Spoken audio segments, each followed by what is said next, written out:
Nigeria, we hail thee, our own dear native land. Though tribe and tongue may differ, in brotherhood we stand. Nigerians all and proud to serve our sovereign motherland.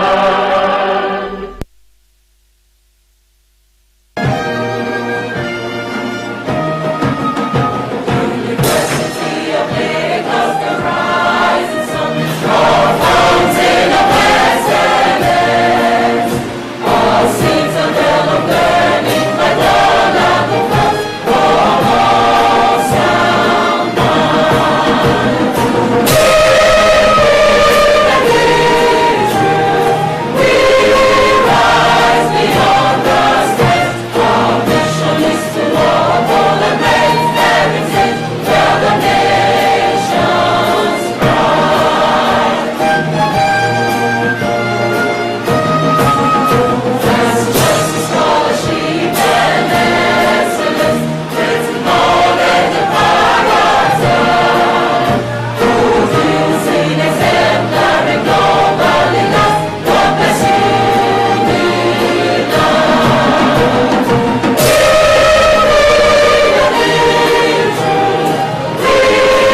rise beyond the skies. Our mission is to uphold and raise heritage, tell the nation's pride.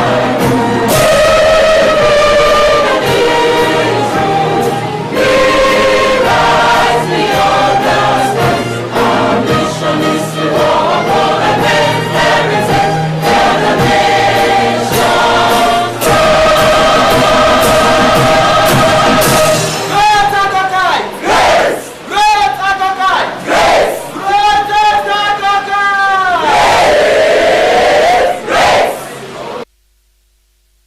Please, we may be seated.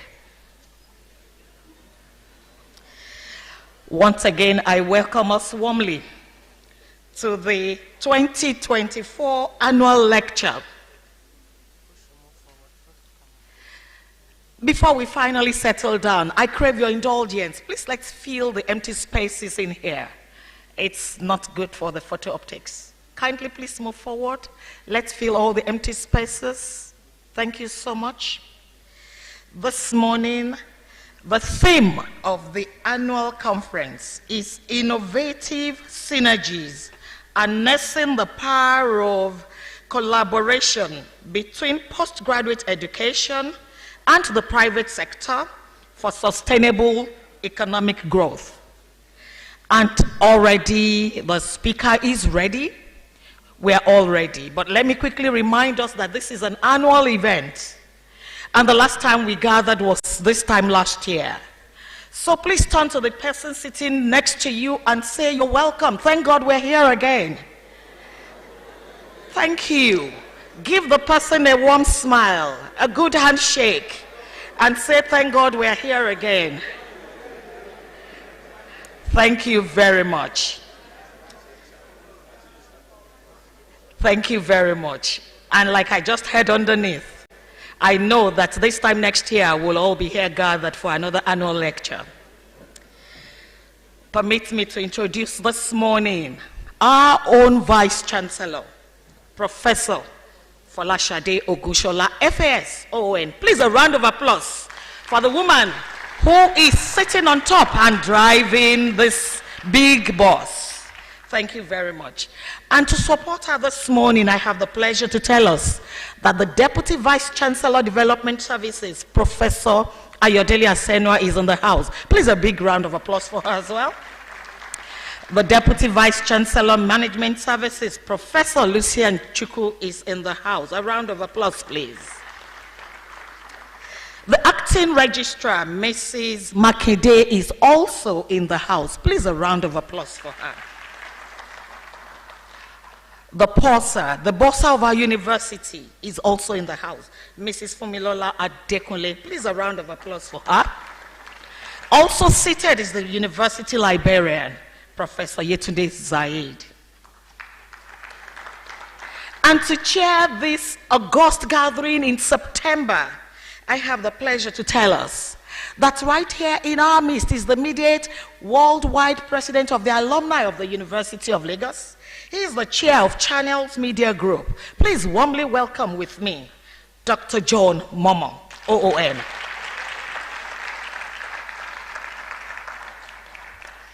And the guest speaker is also here. I am glad to introduce to you Mr. Olaniyi Yusuf, chairman of the Nigerian Economic Summit Group. Please give him a warm welcome. And the dean of our School of Postgraduate Studies, who has put all of this together, is the man with triple initials, is Professor A. Oshinobi. Please give him a round of applause. Distinguished ladies and gentlemen, I will continue the introductions because our time is fast spent. But I must say that right here in the house, we have our own Professor Ashiru. He's in the house. Please, a round of applause for our Professor Oladapo Ashiru. It's a pleasure to always have you in our midst. I'm glad to say that the President Worldwide, University of Lagos alumni, Engineer Ife Oyedele, FAENG, is also in the house. Please give him a round of applause as well.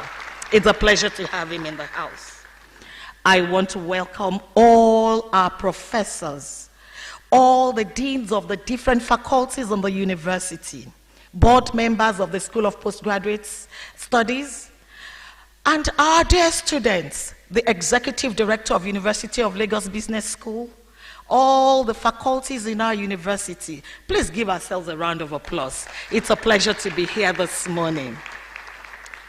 And I want to recognize the presence of the spouse of the Spgs Dean in the house. We recognize your presence, Mrs. Oshinobi. It's a pleasure to have you in our midst. Distinguished ladies and gentlemen, we will start without wasting time. My name is Aderonke Samuel. I'm a professor of biochemistry of this great institution. Please give me a round of applause. Thank you very much. I will call to this podium the Dean of the School of Postgraduate Studies for his opening remarks, Professor Abraham A. Oshinobi. Please come.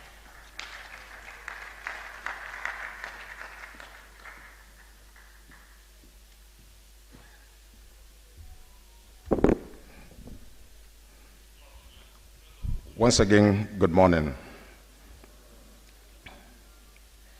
I rest on the existing protocols duly established by Professor Samuel, but let me appreciate my one here who has not been recognized, Dr.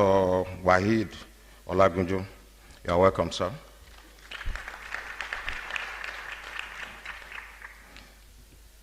I also recognize the past deans of the School of Postgraduate Studies. Please, round of applause for them.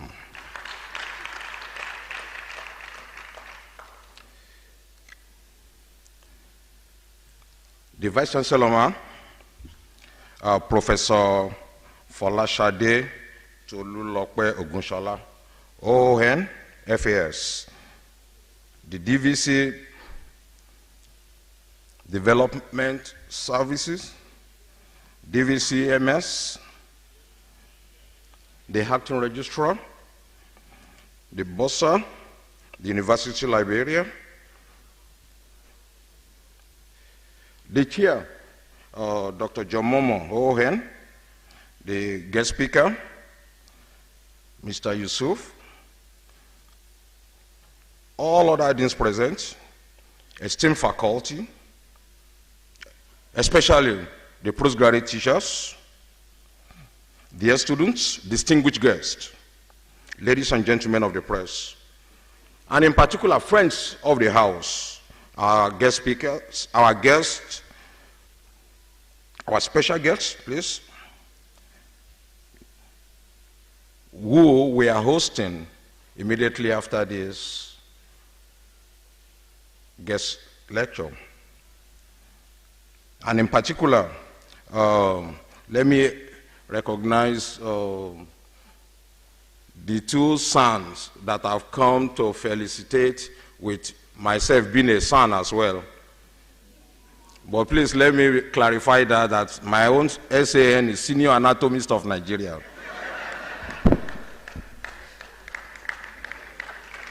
So I recognize Chief Emeka Ozwani, SAN, Chief Dr. Wensuyi Edosomon, SAN.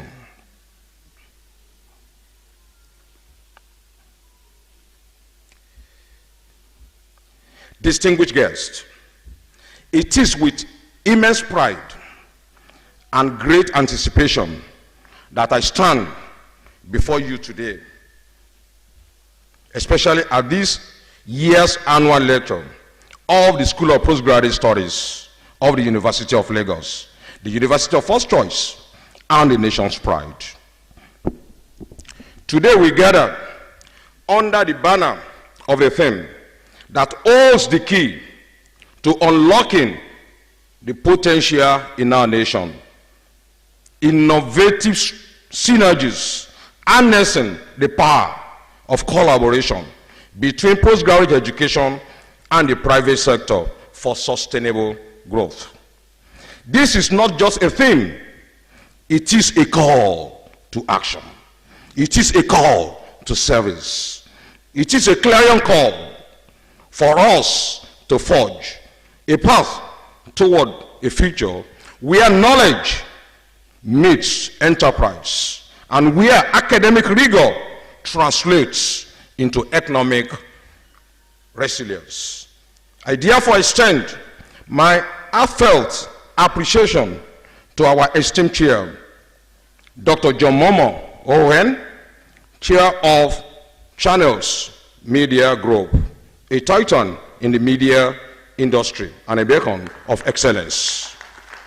Thank you, sir, for the leadership that you have transformed the landscape of broadcast journalism in Nigeria as of today and worldwide. Your presence here means a lot to me, and your humility is unparalleled. To our distinguished guest speaker, Mr. Olaniyi, chair of the Nigerian Economic Summit Group and the managing partner in Veraki Partners. We are glad to have you as well as our speaker. Your work in the social sector and your leadership in economic discourse make you uniquely positioned to shed light on the intersections of education and industry. We eagerly await your insights. Ladies and gentlemen, in an era defined by rapid technological advancements and shifting economic paradigms, the role of postgraduate education has never been more critical. It is the backbone upon which we build knowledge economy, a reservoir of innovation and creativity. But for this reservoir to overflow and nourish our society, it must be channeled into the broader economy through deliberate and strategic collaboration with the private sector. Hence, our gathering here today. Imagine the possibilities when our brightest minds in research, in academia, work hand in hand with the industry leaders. Picture a landscape where groundbreaking research is not confined to the pages of academic journals and onto the shelves of supervisors. Imagine the transformation that would have happened to our country. Envision, therefore, a Nigeria where the next great technological leap, the next breakthrough in sustainable energy, or the next solution to our pressing social challenges is born from the synergy between our universities and our businesses. Today, as we engage in this vital conversation, I urge you all to think boldly and act decisively. Let us commit to building stronger partnerships between our academic institutions and the private sector. Let us explore new models of collaboration, where students and researchers are embedded in industries, where businesses invest in the development of our intellectual capital, and where fruits of our academic labor are seen in the flourishing of our economic. Madam Vice Chancellor, distinguished guests, I thank you for the opportunity to share with you some of the exciting initiatives we are focusing on over the next few months, which are poised to elevate the postgraduate experience at our institution. Number one, the establishment of the Postgraduate Student Experience Center, PSEC for short. We are thrilled to announce to the world of the creation of the Postgraduate Support and Engagement Center at the Postgraduate School of the University of Lagos. Thank you. This center is designed to revolutionize the postgraduate experience by offering specialized support services that cater directly to the unique needs of our students. The PSEC will be housed in a dedicated space with state-of-the-art facilities, fostering an environment where postgraduate students can thrive. Beyond training, PSEC will streamline processes for securing funding and enhance the quality of research of the University of Lagos. Two, introduction of the Doctoral Academy. We are also proud, ladies and gentlemen, to introduce the Doctoral Academy, which will begin its operation by God's grace this very year. This marks a significant milestone for our institution as we expand our support for doctoral students and the academic community at large. Number three, automation of all processes. In our ongoing efforts to modernize and streamline operations, we are automating all processes of the postgraduate school. This includes everything from mails and forms to clearance procedures, applications, graduation processes, and alumni engagement. It may interest you all that we began this tenure with a rebranding effort, including the design of a new Spgs logo and the development of dynamic interactive website. Soon, we will soon launch the Spgs app, which will further simplify and enhance the efficiency of all our services. Madam Vice Chancellor, distinguished guests, indeed, we are not just waiting for a game-changing innovation, an unparalleled transformation, and an unprecedented academic revolution is already happening right here, right now, at the University of Lagos School of Postgraduate Studies. In closing, I would like to express my deepest gratitude to my predecessors in office, all past deans of the School of Postgraduate Studies, on whose foundations I am resting. And I also give gratitude to our sponsors, our partners, our builders, our special guests today that we are hosting immediately at the end of this lecture. Your support is invaluable as we continue to innovate, as we continue to elevate the postgraduate experience at our institution. Thank you all, and I wish you us all a fruitful and inspiring lecture. Thank you.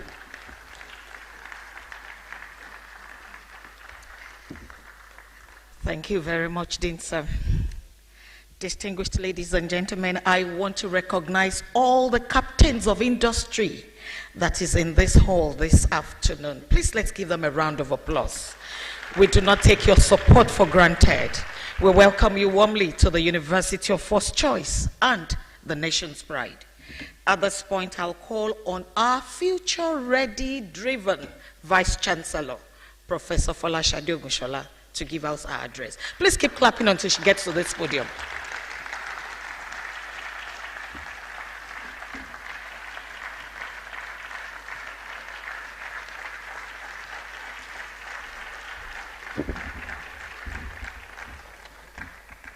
Welcome to the University of Lagos. The chairman of the occasion, Dr. John Momoh. Distinguished guest speaker, Mr. Olani Yusuf. Former Vice Chancellor of this university, Professor Toyin Ogundipe. The Deputy Vice Chancellor, Development Services, Professor Ayodele Ashenua. The Deputy Vice Chancellor, Management Services, Professor Lucien Obinachukwu. The Acting Registrar, Mrs. Olakunle Makinde. The Bursar, Mrs. Olufumilola Adekunle. The University Librarian, Professor Yetunde Zaid. The Provost College of Medicine, Professor David Oke. Professor Oluwa Wole Familoni, former Deputy Vice Chancellor, Academics and Research. Engineer Ifeoluwa Oyedele, President Unilag Alumni Worldwide. Dr. Olagunju Wahid, former MD Bank of Industry. Professor Oladapo Ashiru, the Chairman, Medical Arts Center and President, Academy of Medical Specialties. All other dignitaries here present.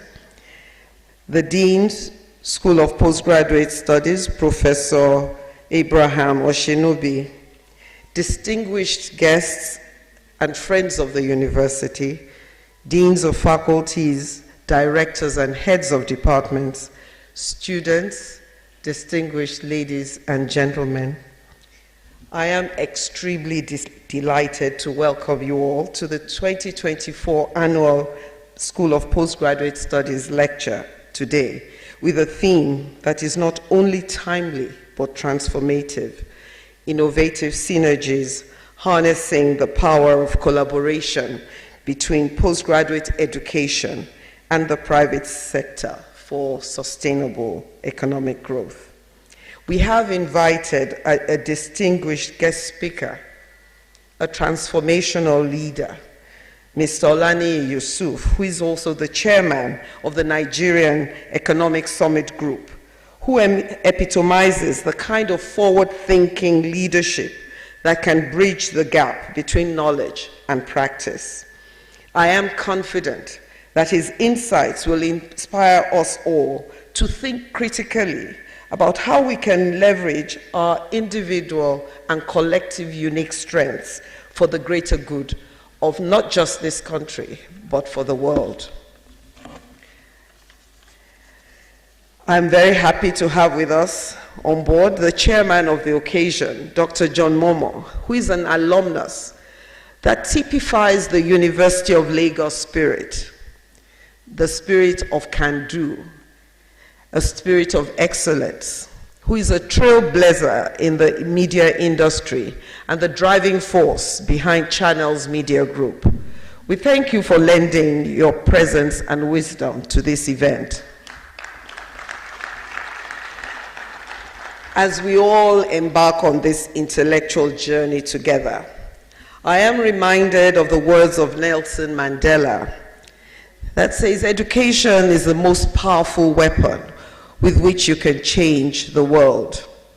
Indeed, the power of education lies not only in the acquisition of knowledge, but in its application to solve real-world problems, inspire change, and create a better future for us all. As we move forward into the fourth industrial revolution, tertiary education is changing rapidly. We have to be more intentional in meeting the developmental needs of our country, and the postgraduate school is central to this mission. The research that comes out of the postgraduate school should not only be about finding out the problems that beset us, but must be about finding tailored solutions to these problems. This year's lecture speaks to our commitment to addressing the pressing challenges of our time, which are from climate change to public health, from technological advancement to social equity. And it speaks to the fact that the research and ideas generated within our walls must have that potential to transform our world. I encourage each of our students to embrace this opportunity to learn, to question, and hopefully to collaborate. To our faculty, engagement with industry and the town is invaluable for your expert mentorship and guidance. You are the pillars of our academic community, and your unwavering support empowers the students to reach new heights. Thank you for your dedication, because these are really rough times for academics, and for fostering an environment where innovation and excellence thrives. Nigeria is going through a really difficult time.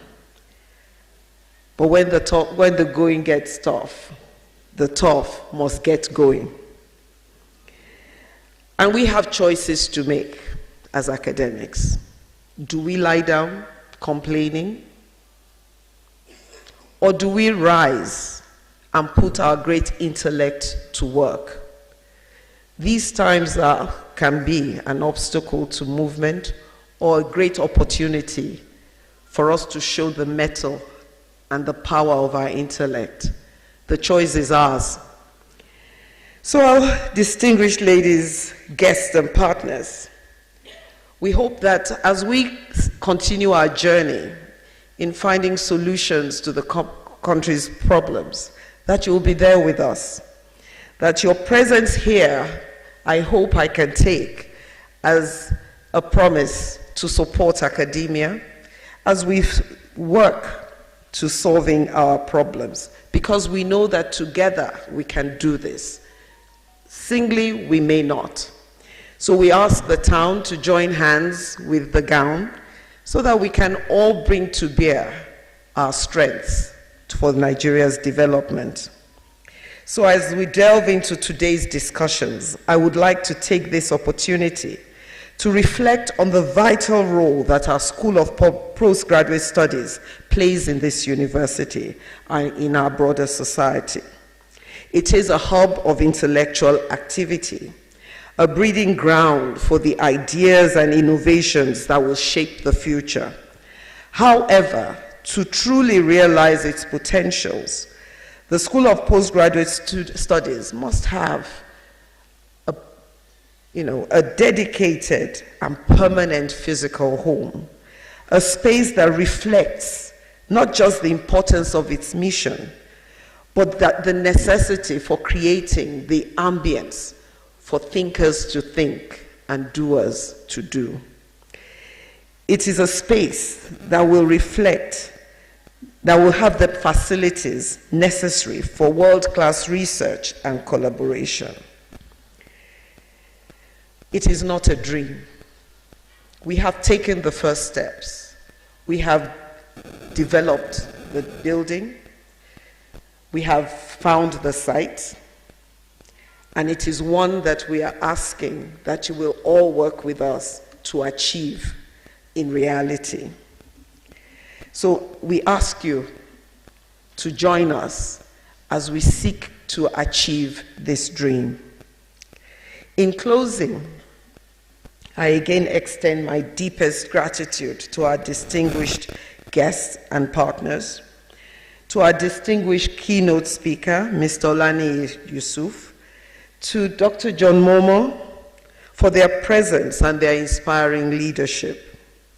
I want to thank in particular the organizing committee for your dedication and for all that you went through to make today possible. I want to thank ahead of time all of you that have taken time to come here. I thank you for being here, and I'm looking forward to your continued support. Once again, welcome to the 2024 Annual School of Postgraduate Lecture. May this event ignite your passion for discovery and propel us all forward towards contributing our bit to developing our great nation and to attainment of the SPGS dream. Thank you, and I wish you all an inspiring and fruitful time. Thank you.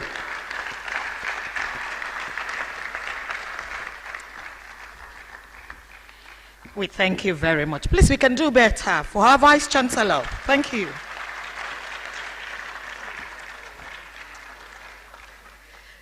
Permit me to say that just as she was speaking, therein walked the Olorogun Sonny Koko, the Ogbeni Oja of Ijebuland. Please give him a warm. It's a pleasure to always have you in our midst, sir. I will come for some lesson about how to call that properly, because I must learn it. Thank you, sir. Professor Elijah Ayolabi is also here. He's the Vice Chancellor, Mountaintop University. He's here in his own capacity, but he has also come to represent Dr. D.K. Olukoya, the General Overseer, Mountain of Fire and Miracle Ministries. You're welcome back. Those are one of the people we leased out. I don't know how much they're paying back in reparation, but it's a pleasure to have you back. Please give him another round of applause. And permit me to say that the immediate past Vice Chancellor of our university is also seated right at the back, Professor Oluwatoyin Ogundipe. It's also a pleasure to have you. Thank you. At this point, distinguished ladies and gentlemen, will go on. And I have the pleasure to call to this podium the chairman of today's occasion, Dr. John Momo, OON, for his address. Sir.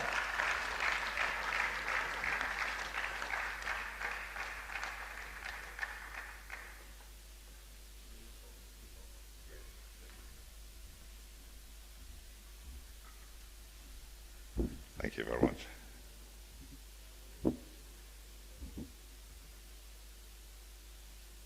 I hope my device doesn't fail me.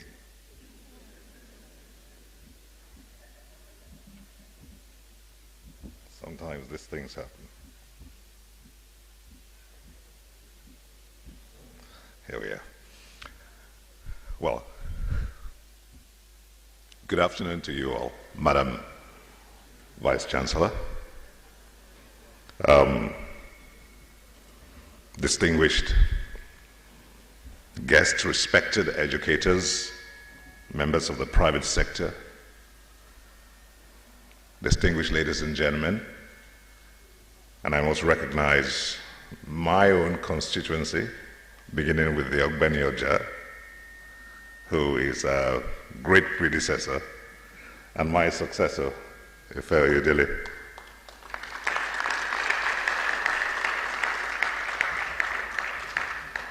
And my very good friend and colleague, Wahid Olagunju, all the way from Canada. It's shortly between Nigeria and Canada.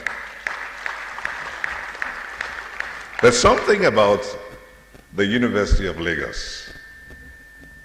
It's not only the university of first choice, it's the only university where you see our women and ladies encapsulating brain and beauty together. So if you look through from the high table and scan through all the way down to the end of this hall, every lady you see epitomizes brains and beauty. I mean, who couldn't be proud of such an institution? Gentlemen, don't be jealous. This is just the truth. So it's with great honor and a deep sense of responsibility that I stand before you as the chairman of this important annual lecture. Our theme today, harnessing the power of collaboration between postgraduate education and the private sector for sustainable growth in Nigeria, is one that couldn't be more relevant to the challenges and opportunities facing our nation. As the Vice Chancellor said, and as we all know, Nigeria is at crossroads. Even though we are indeed a blessed nation with immense human and natural resources, we're confronted by and with significant challenges: high unemployment, economic volatility, rising prices, infrastructural deficits, to name just a few. As we seek solutions to these challenges, the role of education, particularly postgraduate education, cannot be underestimated. But the true impact of education is realized when it transcends the confines of academia and actively engages the world outside, particularly the private sector. Postgraduate education in Nigeria represents the zenith of our academic pursuits. It is where we cultivate advanced knowledge, critical thinking, and the expertise needed to tackle the complex problems of our society. Yet, for this education to truly contribute to national development, it must, repeat, must, strong emphasis, it must be closely linked to the political realities and the needs of our economy. The private sector, as the engine of economic growth, innovation, and job creation, is a critical partner in its endeavor. However, for businesses in Nigeria to thrive and remain competitive in a rapidly changing global market, they must continuously innovate and adapt. And this is where the collaboration with our universities, more so this university, a great university, and other research institutions, becomes invaluable. In Nigeria, our great country, the challenges we face are unique. The VC also enumerated them. The economic structure is heavily dependent on oil. And while we are blessed with abundant natural resources, the volatility of the global oil market has shown us the dangers of over-reliance on a single sector. And so to build a more resilient and diversified economy, we need innovation across all sectors: agriculture, manufacturing, technology, and services. And this innovation must be driven by research. And it is here that our postgraduate institutions play a crucial role. However, the collaboration between postgraduate education and the private sector in Nigeria must be intentional and strategic. The private sector should engage with universities not just as a corporate responsibility, but as a business imperative. It means investing in research and development, providing scholarships and funding of postgraduate studies, offering internships and job placement, and actively participating in curriculum development to ensure that our graduates are not only academically sound, but also industry ready. And on the part of the universities, they must be willing to align their research and teaching with the needs of the Nigerian economy. And they must focus on areas that can drive our economic diversification, already mentioned by the VC: renewable energy, digital technology, and agribusiness. And they must work closely, again, with the private sector to turn academic research into marketable products and services. So we must recognize the importance of creating an enabling environment for this collaboration to thrive. And this is where the government comes into play. It has a critical role to play in providing the necessary infrastructure, regulatory framework, and incentives to support research and institutions. And the policies that encourage public-private partnerships, protect intellectual property, and promote the commercialization of research are essential to this process. As we deliberate today, let us keep in mind that the future of a nation depends on the decisions we make now. The partnership between postgraduate education and the private sector isn't just an option. It is a necessity for the sustainable development of Nigeria. I am confident that the discussions we will have today will spark new ideas. They will forge new partnerships and set us on a path towards a more prosperous and sustainable future for Nigeria. Welcome to this annual lecture, and thank you all for your presence here today. And I look forward to the keynote and fruitful discussions that will follow. And I'm always very happy when I get back to campus, to the University of Lagos. So, greater Korkite. Greater Korkite. Greater Korkite. Thank you very much.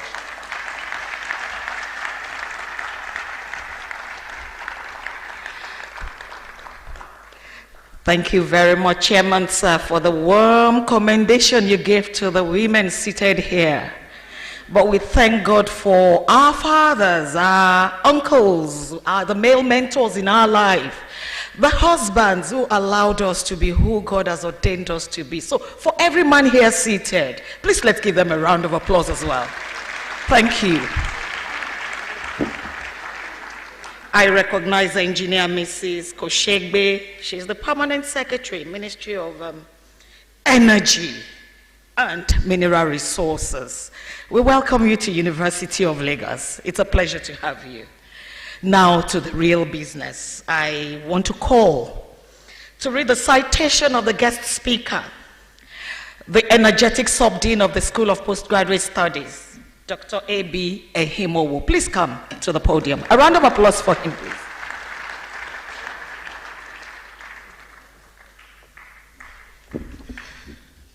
All right, thank you. Please permit me to invite the guest lecturer to please stand up as I read the citation. Thank you, sir.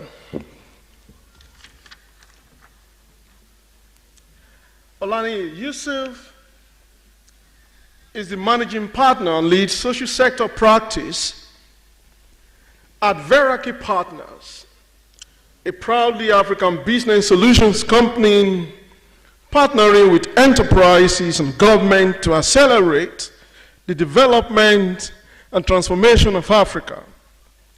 Prior to his assumption of this role in April 2019, he was the country managing director of Ascension Nigeria from 2010 to 2019. In 1995, he joined the management consulting division of Arthur Andersen 4 years after starting his career at Joint Computer Company, an indigenous computer company. He is a respected transformation manager with over 30 years experience advising C-level executives across private and public sectors on navigating strategic change and digital transformation. He has been actively involved in the creation of key infrastructure for the Nigerian banking industry, including the establishment of InterSwitch, the CRC Credit Bureau, unique TARS ID number, retail repayments, and the ongoing banking industry IT share services, including the Cashless Lagos Initiative and Tier 3 data center outsourcing. Ladies and gentlemen, welcome Mr. Olani Yusuf to deliver the 2024 SPGS annual lecture.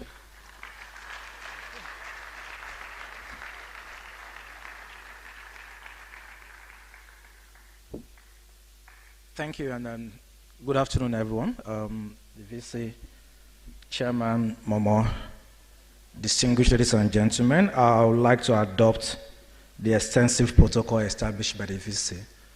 And I would like to thank you for the opportunity to share my thoughts on what is an interesting topic. And I speak as, not just as the chairman of the Nigerian Economic Summit Group, even though that's the basis for my invitation, but I speak as an employer of labor. I also speak as someone who has a bit of interest in the education sector. So I chair the governing board of my secondary school, and I also sit on the board of a secondary school and also a university. So secondary, from K-12 to university, I've been part of that. And I see in action the gap and of course the opportunity to bridge that gap. So thank you, Professor Shinubi, for inviting me to share my thoughts. And if you can go on to the next slide, I'll be speaking around, I think broadly 2 or 3.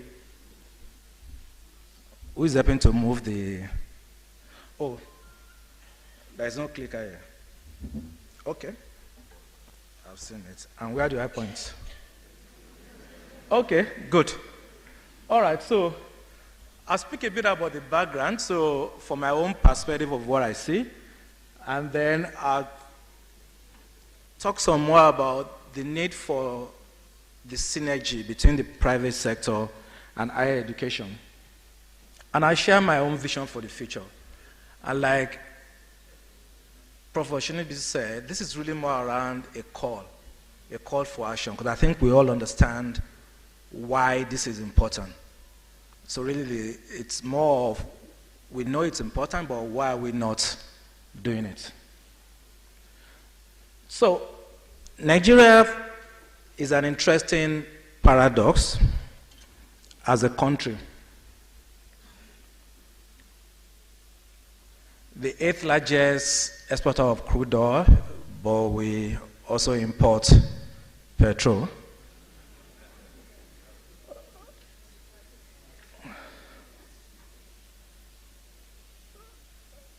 So a number of things are positive, a number of things are negative, and few things remain unchanged. And one of the things that remains unchanged is the fact that we are a resilient people. I think we are innovative people, and oil and gas continues to represent a major chunk of our economy, of FX, and our government expenditure. But we have so much beautiful land, yet we import quite a number of food items. And I think it's really a shame on all of us that are here that God has blessed this country with so much natural resources, but we've struggled to convert it. And so when you look at Global Terrorism Index, we play there, and it's not improving. If you look at Failed State Index, again, not improving. And so we have those beautiful capabilities, but we've not been able to turn our potential into reality. And that's what you see in terms of even the Human Development Index also not improving. And so ours is a nation that is in dire need of transformation, given that we have those capabilities. And given that we also have over 274 universities. But what we do see today is that 45% of us don't have access to electricity, and those who are on band A are begging to be put on band B. Like the VC said, because of affordability. So 220 million people, but a whole lot of us are in poverty. Access to finance. More than 36% of us still don't have access to finance. And less than 5% of us has access to credit. A nation of 220 million people, less than 10 million of us have access to health insurance. And so wherever you look, whether it's in education or health, and I've decided to use those, because really the focus is on human capital development, you realize that we are a nation that needs help, a nation that's looking for transformation.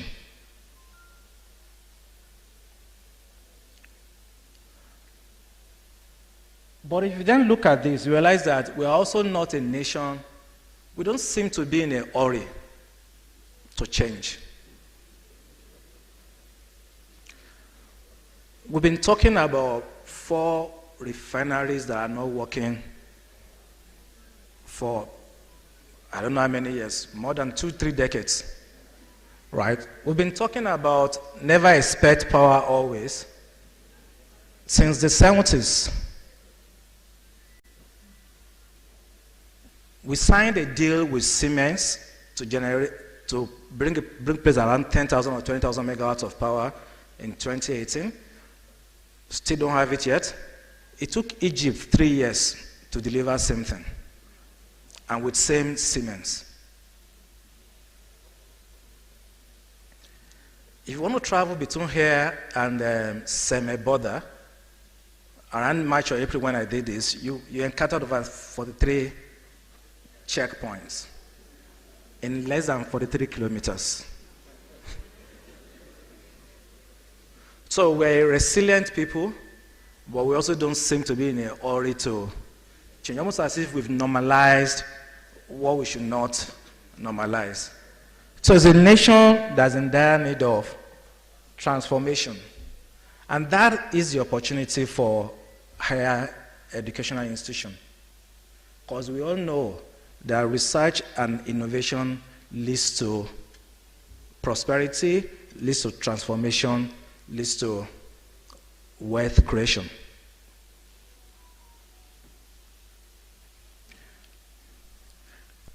Not just wealth creation, actually. Research and innovation helps to save lives. If nothing else, we witnessed that during COVID-19.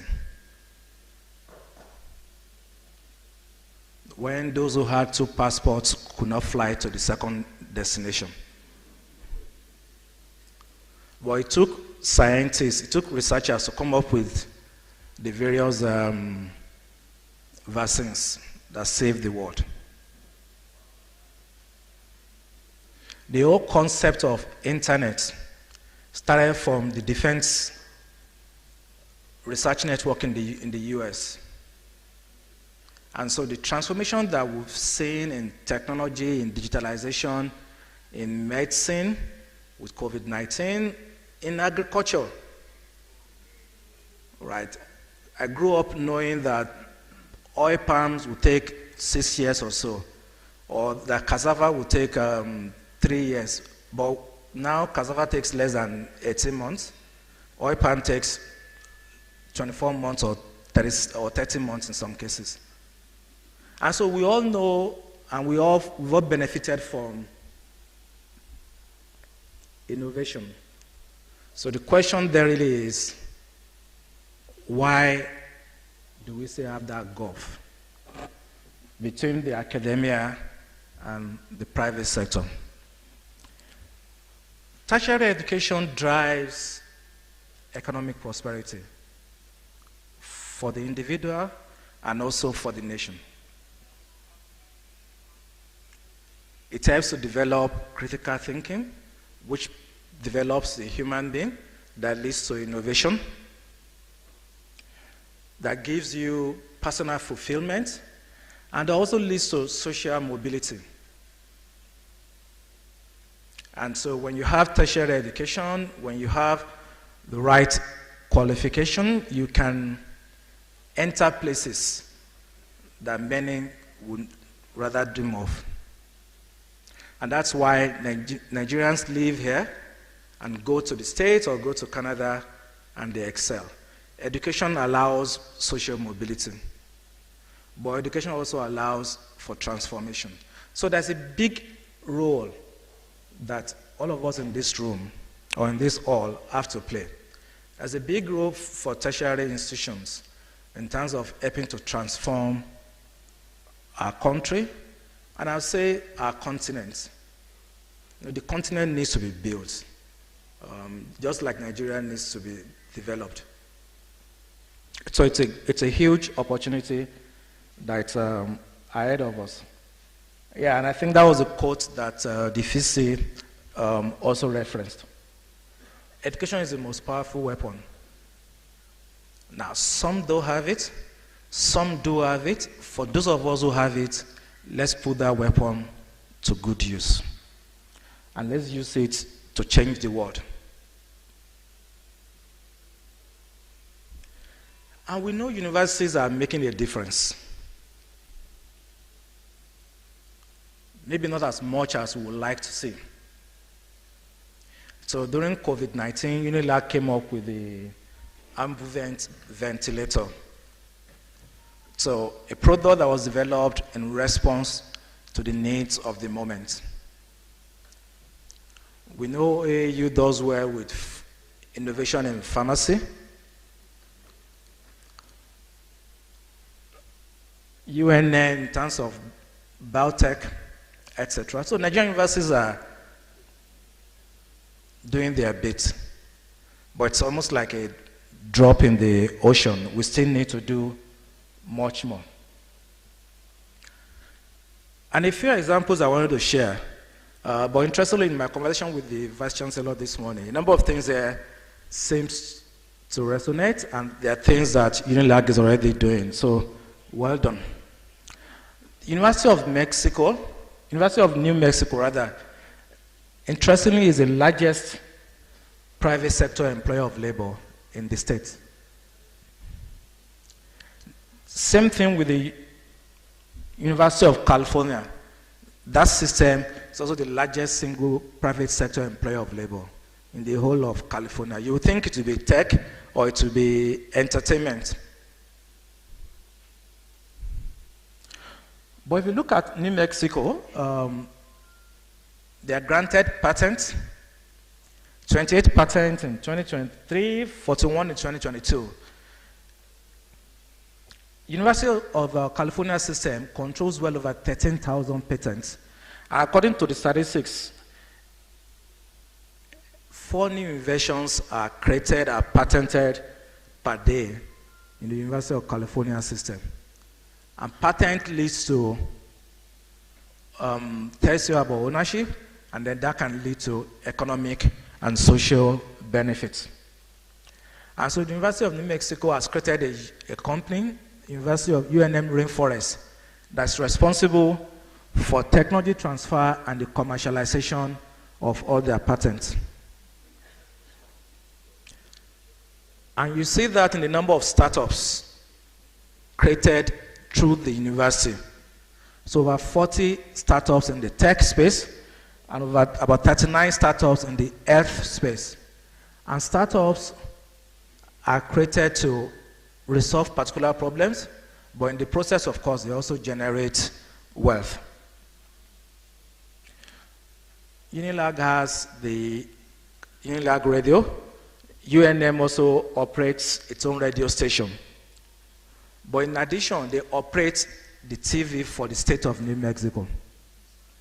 So going beyond the campus to operating the public TV for the state. They collaborate with government agencies, including running the program for the CIA. I'm told that we also collaborate with one of the ministries of, with the Air Force also. So collaboration with public sector, it's important. And then UNM offers non-credit certificate programs to over 30,000 students on a yearly basis. So a number of things we're doing here. If you look at the University of California, they've created over 1,300 companies through their system, much more than any other university in the world.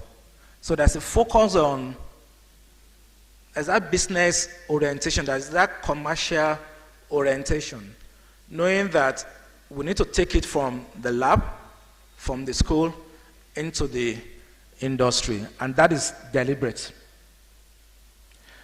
The University of California also does contract management for 3 national research centers owned by the Department of Energy. And you have the UC Extension, which is their certificate program, and it does continuing education, legal, accounting, that professionals require in the marketplace. And so from those 2 schools, I see a number of similarities from what we currently do in UNILAG, but I also see a number of opportunities. Now, if you look at the Nigerian education sector as a whole, contribution to GDP has been flat, pretty much less than 3% consistently, in terms of the way we contribute to GDP. And if you think about it, 20 years ago, we didn't have an ICT sector. But an ICT sector today is the 2nd largest contributor to GDP, just beyond agriculture. Now, we also know that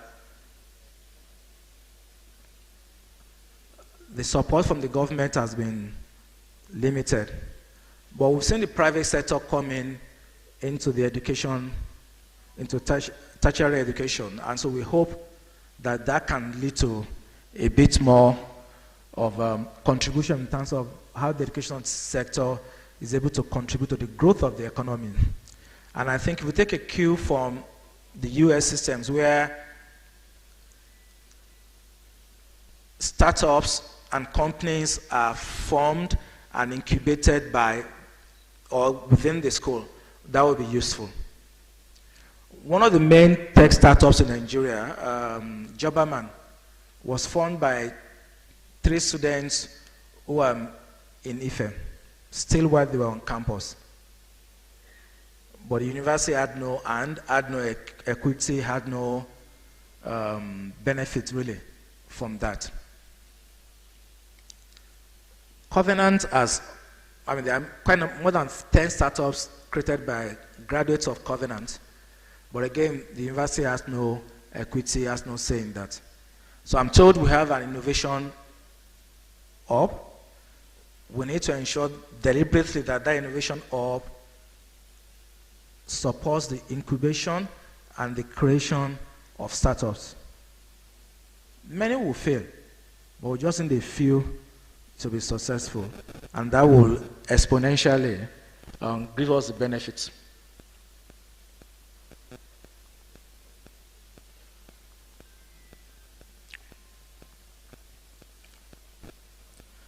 So why collaborate? Because to go far, you need to go together. A union of the private sector and the academia will bring different attributes together. While the academia is useful for knowledge creation, is noted for developing a skilled workforce for research and innovation, the private sector is noted for commercialization. It's also noted for funding, providing capital, and providing employment opportunities and linkages. So we can fuse all of this together for the benefit of our institution. And we see this in a number of institutions globally. And the one that interests me really is Cape Town. So that once we're not talking about US or China. So the University of Cape Town, they have partnerships with Vodacom, with Standard Bank, 2 leading companies in their sector, in telecoms and in banking. And specifically with Standard Bank, they've created a program co-created with Standard Bank for the managers of Standard Bank, the corporate and investment banking division on the continent. And that program started, I think it was about a decade ago. And that for me is an example of what is possible, where you co-create from the beginning for a particular purpose, and you work together over a long time. So it's not opportunistic, it's not parasitic, but it's really some interdependencies that we're both working together, we're designing this together, and we're doing it for mutual benefits.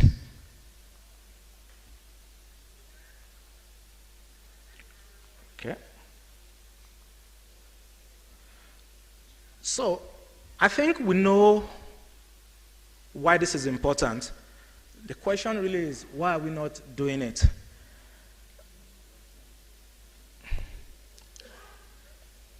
I think one of the reasons why we are not doing it is there's a level of mistrust between the private sector and the public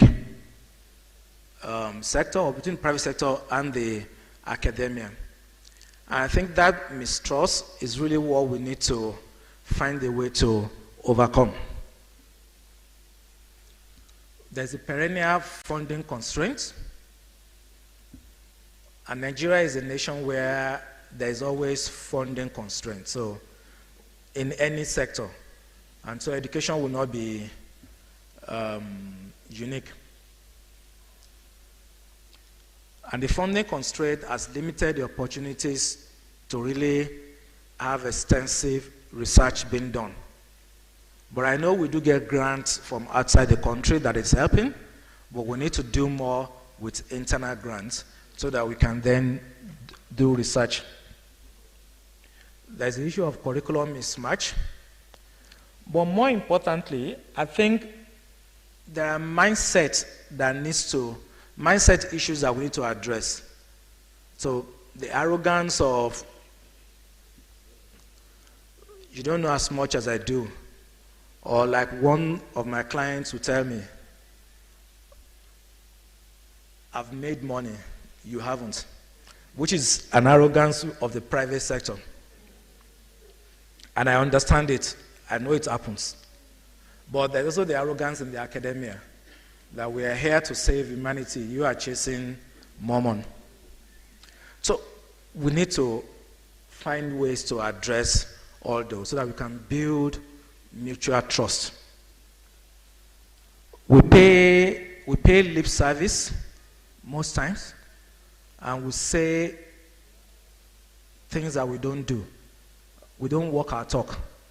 And this affects both sides of the divide. And there's also a lot of bureaucracy, in my mind, also unnecessary bureaucracy. If someone wants to help, we should reduce the hurdles they need to cross. Either in terms of private sector assistance or in terms of the public sector requiring assistance. So, of those 6 things, 3 speaks to soft issues. And the soft issues are mindset things. And so we need to address the soft issues even as we address the hard issues.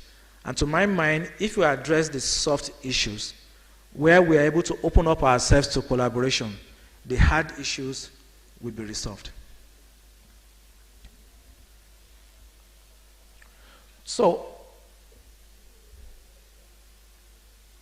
my sense of the future is that the future will change with or without us.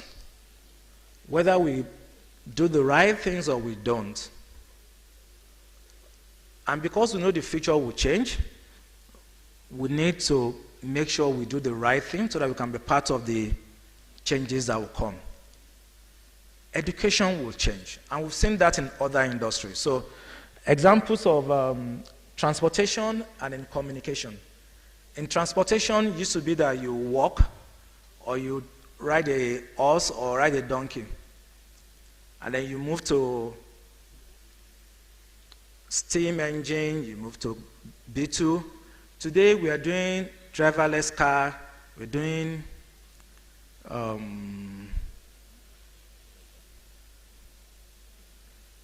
all sorts, right? And that's the way transportation has changed. So you now have, you can have mobility without owning a car, courtesy of your Uber or your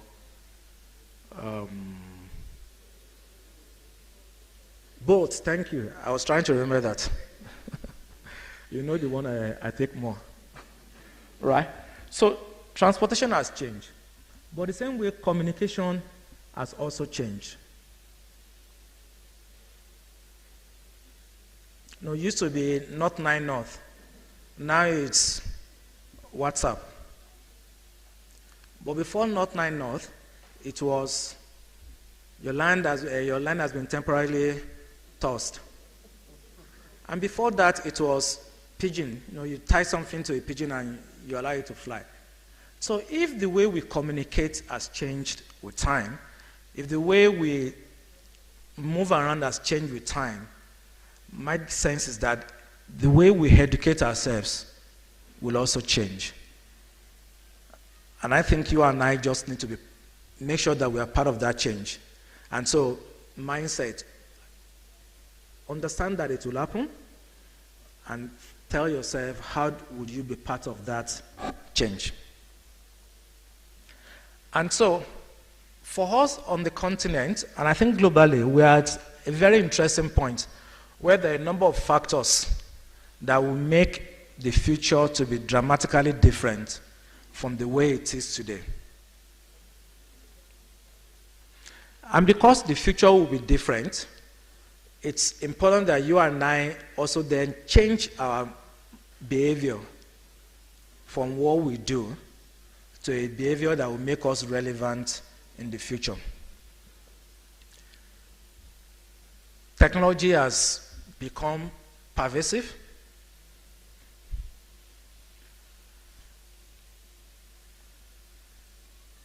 The phone that we all use is much more powerful than the IBM OS 360 that I used in my days in Ife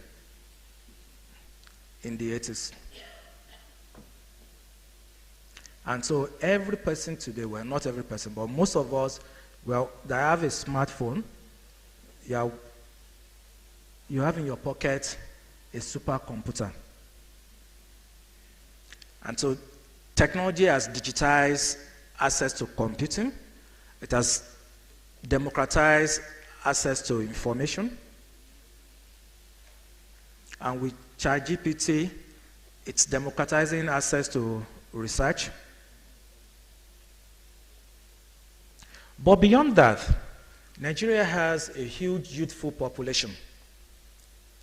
The global north is aging, the global south is still young, and that's why we continue to see a migration from the global south to the global north. And because of that youthful population, there will be a demand for change. Because they now have access to technology, they have access to information, there will be a huge demand for change. Now, they can get that change here, or they can get the change wherever they move to, but they will seek for change. And so it's important that university systems prepare themselves for that change. I think another change that we see is rapid urbanization. Today, about 48% of us live in the rural areas. In the future, less of us will live in the rural area. More of us will come into the urban center. And when they do, they also will demand quality education. They will demand higher education. The continental free trade area may open up this market to one common market. And so that means competition for education will not just be the schools in your community, but will be continent-wide. But it also means the students that are available, the faculty that are available, especially using technology, need not be in one location. So a number of trends that I think will affect us and that we all need to bear in mind and prepare for. So what can we do differently? Nothing dramatic, but a few things. And the first is we need to create an ecosystem of different actors, of different operators, and we need to do it in a deliberate manner. So it's not opportunistic. It's something we need to be deliberate about and say, who are those that we need to make our education system, to make the collaboration between the private sector and the academia to be more beneficial. And let's deliberately seek them out and bring them to form that ecosystem. So we don't leave it to chances, but we go out deliberately to make it happen. So it's got to be intentional. I've got to focus on collaboration of different actors. And it will start by having a shared vision of what is possible and what we would like to achieve.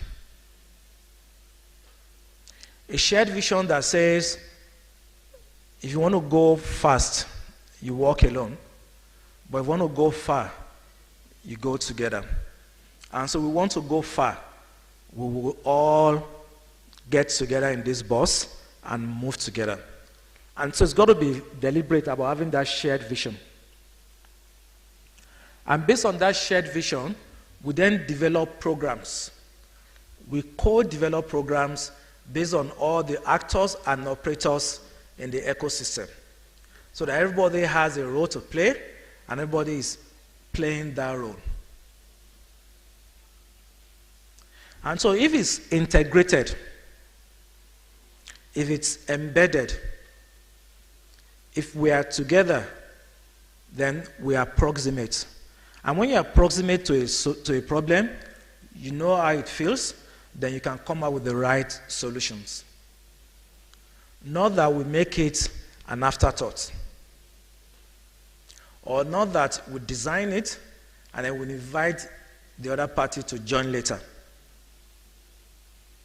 But rather from the ideation stage, from the conceptualization stage, we must bring all parties into the room and have that diverse perspectives that hopefully will enrich our thoughts. And when you do that, you also must provide resources and the infrastructure that are required, whether it's innovation hubs or a center of excellences or research centers, etc. Integration of curriculum, it's important. We must look for different funding models, and we also must have the right governance in place. And governance is about how decisions are made and how decisions are enforced and complied with. But more importantly, governance needs to be inclusive. So the visit this morning told me of a number of things that have been done in UNILAG. Few private sectors on the board. The chairman of the microfinance bank is my Egbon Akinfani Mokun, who retired from First Bank. So those are good steps. But we still need to do much more. So if you look at LBS, LBS started last year or 2 years ago, a program that they call Global CEO, MBA for Global CEO, Executive MBA for Global CEO. The academic director is Patrick Akinwuton, who retired as the MD of EcoBank Nigeria. So a leading person from was MD of EcoBank, then went to the EcoBank group as Group ED. But the point I want to make is that the academic director of their Global CEO Executive MBA is not a professor, but rather someone from the industry. And what that allows him to do is be able to call anybody in the industry. to come and support, to come and participate, because he has that access. And so that is one step forward. Now, if you also look at the faculty also includes a number of CEOs. So they can come speak about their day-to-day experience. I know Mrs. Oshibodo is the chairman of the Unilag Business School, because she called me a few weeks ago to discuss collaboration between, I think it was curriculum design actually. So moving in the right direction, but we've got to do more.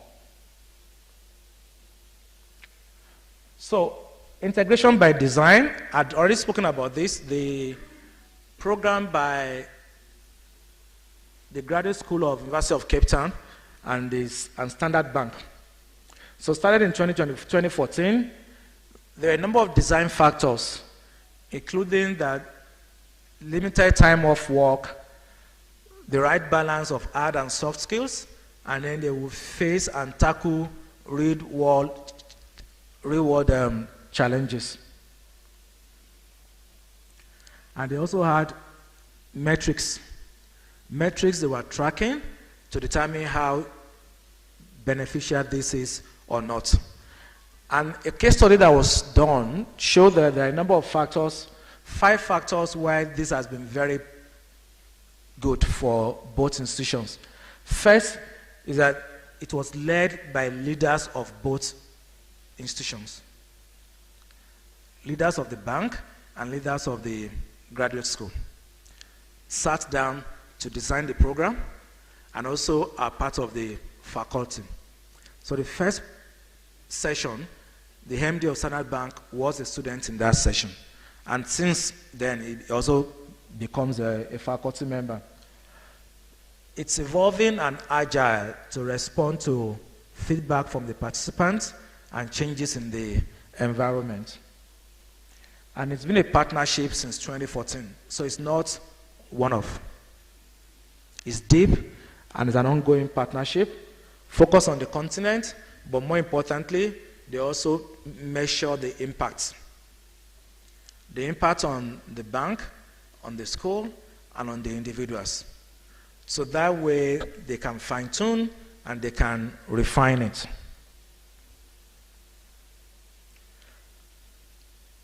The Pan-African University has a School of Media Communication, and I think they have a program supported by Troika. Troika is one of the private sector communication outfits. So we've got to have more of such to get things happen. And so how do we overcome barriers? First is by creating shared goals. So bring all the parties in the ecosystem into the room, and all of us will agree, what do we want to achieve? What's the purpose of this? And when you have those shared goals, you can then track them. Second is have an advisory board. That is not just one person from outside, but majority from outside. And let the advisory board have the power and authority to get a few things done. The leaders of the organizations involved must walk the talk, and they must visibly be part of the program. Two ways I typically test what is important to any person or even government or business is allocation of capital and allocation of time. Where you allocate your time tells me that's your priority. And where you allocate your capital tells me that's your priority.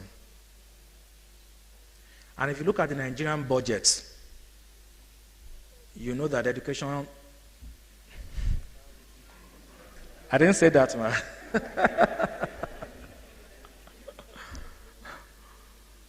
But we know the Ministry of Women, their budget is more than the budget of 6 universities. So leadership must allocate time and capital to those programs and be part of the program so that people see that leadership is really interested in this, is supporting this, and is committed to this. So we must carefully manage the process. There must be sponsors, because there will be hurdles. So we must have people who are committed to clearing the roadblocks. But we also must have metrics that we measure to tell us if this is working or if this is not working. And we must hold someone accountable for outcomes. And outcomes is different from outputs. Because you can produce 2,000 papers and not derive $1 of income. So I'll focus on outcomes and how we must hold somebody accountable for outcomes. We also must make the change that is happening to be visible. And so people say celebrate the early successes. Because there will be many who don't think it's possible. But when they see the early successes, most of us like things that are successful. Once you celebrate a few quick wins, then people will start to take it a bit more serious, and then they want to join. So we must make change visible, and we must celebrate the achievements. Likewise, we must reward and recognize those who contribute to the success. And lastly, mindset shifts. Shift of mindset, both by the private sector and also by the academia. It's important for us to be able to overcome barriers.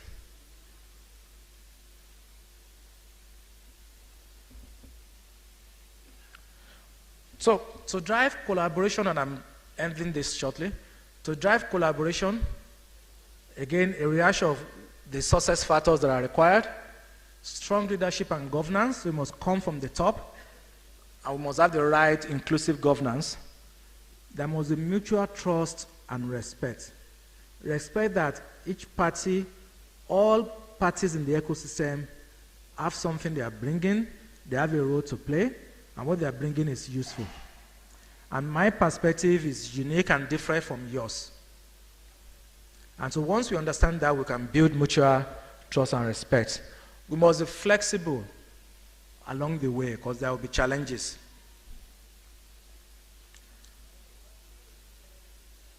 We go by the vision, but we must be willing to change our strategy as situation changes. We must communicate well, and we must share resources. So how do we measure progress?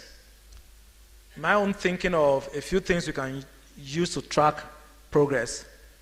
The number of research projects that are jointly done, not necessarily funded, because we have grants, but that are jointly done by universities and private sector companies.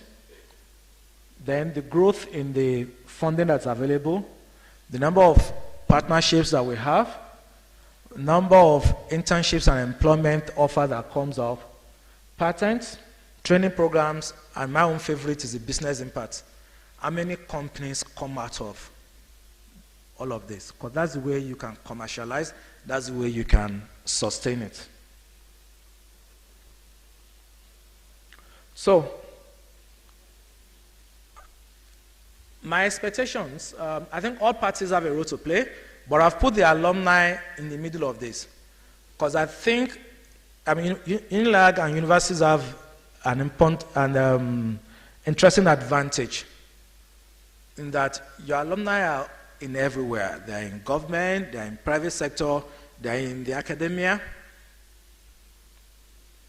And so, if we deliberately seek out to get the alumni and to tap into it beyond just sponsorship, but make them evangelists, make them advocates, make them change champions.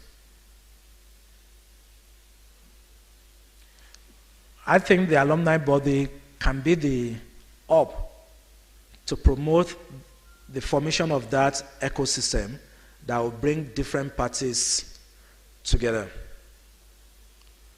When I had the conversation with Mrs. Oshibodo about the curriculum alignment, she wanted to speak with the MDs of KPMG, EY, Deloitte, and PwC. And I said to her that I'm sure in their partners there will be a Unilag product. And so we've got to know who are the Unilag products in all these institutions. And use that database to create a coalition of the willing that can then take us on that journey.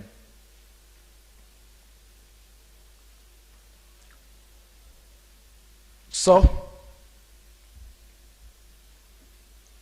hopefully, if we want to hold ourselves accountable, by the time you are doing the same lecture next year, Professor Oshino, you'll be able to tell us what has changed.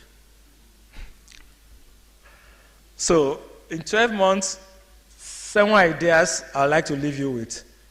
First is just identify a few believers. Just a few believers, right? And create a coalition that can get things going. Then create industrial advisory group. And you can take a few sectors. It doesn't have to be all the 45 sectors of the GDP. Take a few sectors and create an advisory group of folks from the industry. I'm a member of the technology advisory group of NUTM, Nigerian University of Technology Management, formed a few years ago by Oke and Elaman. But it's created about 13 or 14 of us, all from the private sector, all leaders in technology. And our role is just to see how we can improve the linkage between the school and the private sector. So you've got an opportunity to also create something like that. And you started that with Safani Moko, Ms. Oshibodu, but let's be bold and do much more. Have strategic partnerships. We have an innovation hub on campus. Let's use that to create partnerships with government bodies so that we can be their trusted arm for research and innovation. Leverage an alumni community, and once in a while, hold an open day where you can showcase what we are doing, what we've achieved. That can inspire and motivate people. Many of us don't know what is happening on campus. But if you create such fora, then you can reduce the gap and get information across. Create more partnerships and then leverage edtechs. There can be education technology companies, startups from campuses themselves or otherwise. But just work with those guys. They bring a little bit of innovation that can then align with the innovation that's coming from campus. But the important thing is, these are 7 ideas. It really doesn't matter which idea you want to do. Could be from those 7, could be outside the 7. The important thing is do something so that we stop talking and we start to act. And if we do that and we start to act, hopefully in 12 months' time, the story will be changing. Thank you for listening.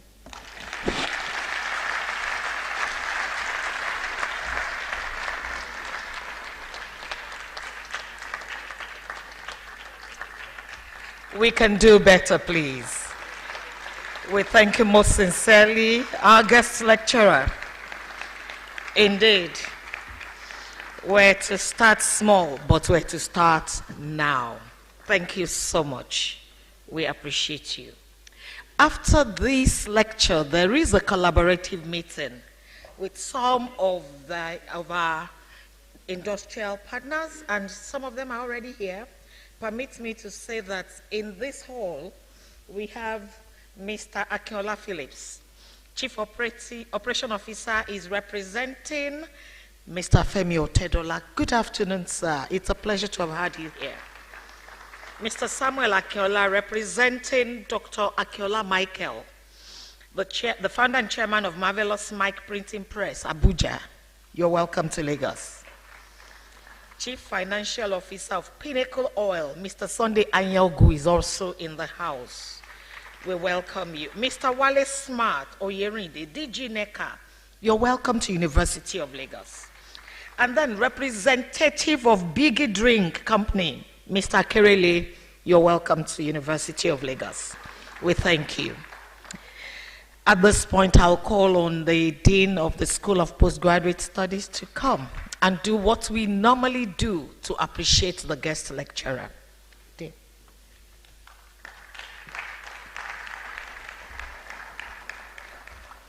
Oh, thank you. Please may I invite the Vice Chancellor, Professor Gushola Hohen, FAS, to do the presentation on behalf of the University of Lagos School of Postgraduate Studies. By the way, Mr. Ni Yusuf, please kindly come. When I was in Mr. Yusuf's office, we started talking, and I asked him, are we not going to print hard copy? I remember telling him, Prof, we last printed any hard copy of any material since COVID. So if you are here today, do not think I'm doing Ijebu that I'm not printing hard copy. It's for sustainability. So just, the barcode is available. Just scan it, and then you have downloaded it already. I'm sure you have it. Thank you. I'm sure can we have both the plaque and the artwork?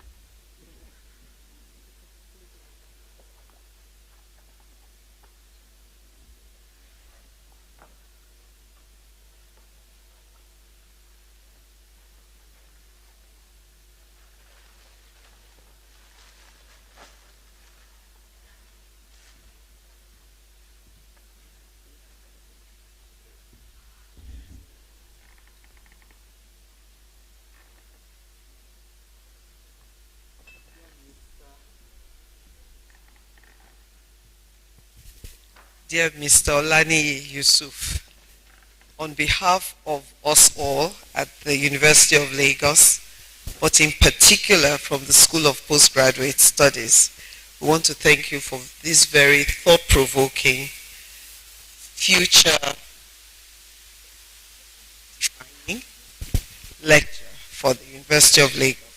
A lot of what you said we're going to take on board. And as you said, some we have started, but we need to do more. So I can assure you, we will do more. Thank you very much.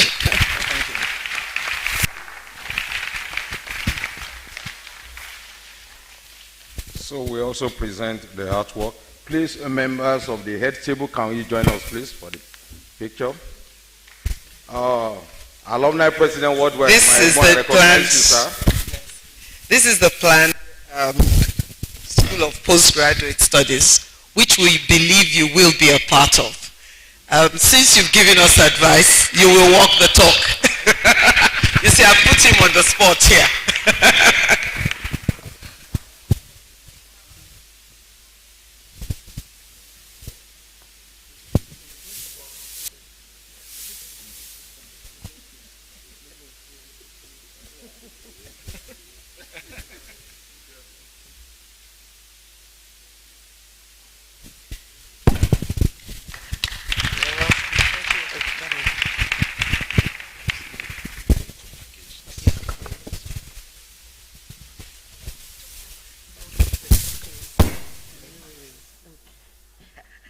Permits me to call on the Vice Chancellor to give us the closing remarks. Ma.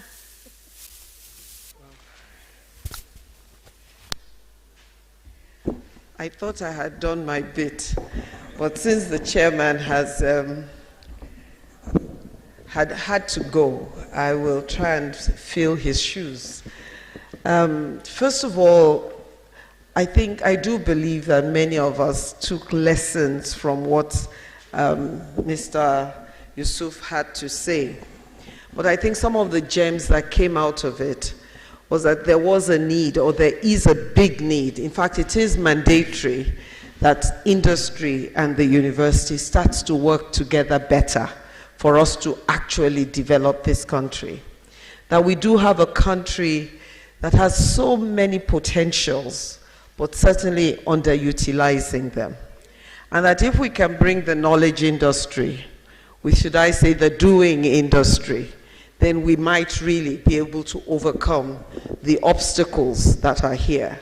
And what it says in a nutshell is, we really must change our mindset. Everything we do starts from where we are. The university has to change. The world is changing so rapidly that if we do not change, we're not going to have any impact on development.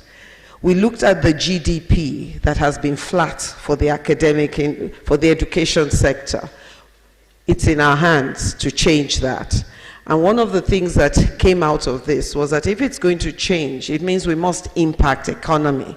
We must impact industry. And if we're going to impact industry, it means that our research has to have a different focus. It cannot be for personal development. It must be for national development. Until that happens, the place of education will not be at the top of the agenda.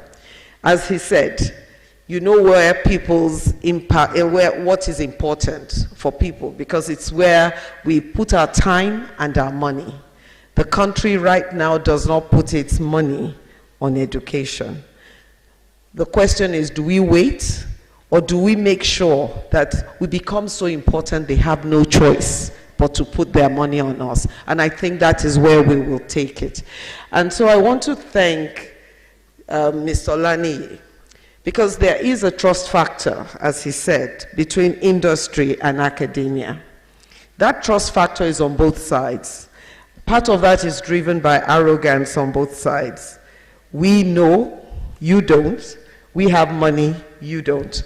So, however, that hasn't taken us far. So clearly, the money has to meet the knowledge, and we have to move forward together. And finally, he said, no matter how we do it or what we want to do, we shouldn't spend too much time thinking. Start doing. And then in 12 months' time, we'll have moved. So I think for my colleagues in academia, let's start moving. We've thought enough. Let's start doing. And we'll say, for the industry, start working with us. We're moving. Thank you very much. And so on behalf of all of us at the University of Lagos, we want to thank all our distinguished guests.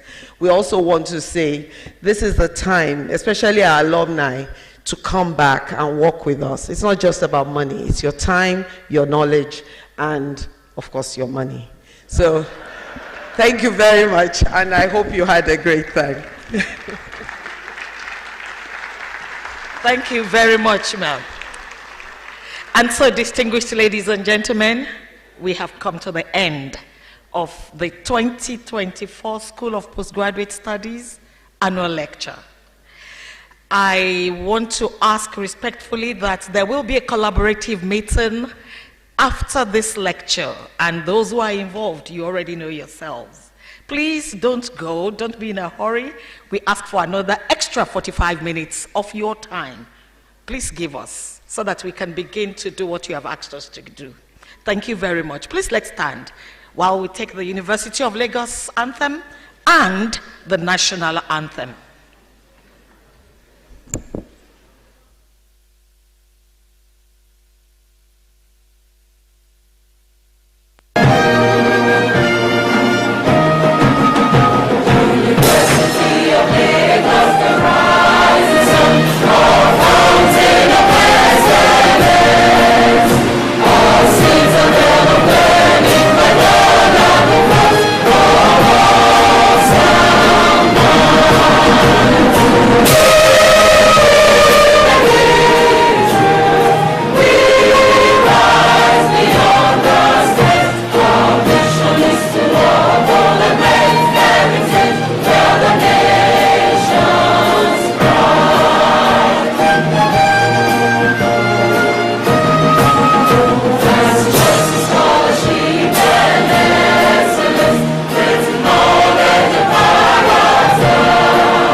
Nigeria, we hail thee, our own dear native land. Though tribe and tongue may differ, in brotherhood we stand. Nigerians old and proud to serve our sovereign motherland. I want to thank you most sincerely. You can download the lecture by scanning the barcode, but please make way so that the people on this high table can make their way out, and followed by all the invited guests. Thank you. I want to call the VC to declare the assembly closed.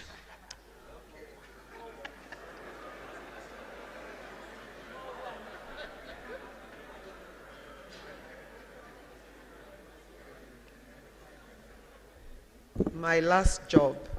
I declare this assembly closed. Thank you.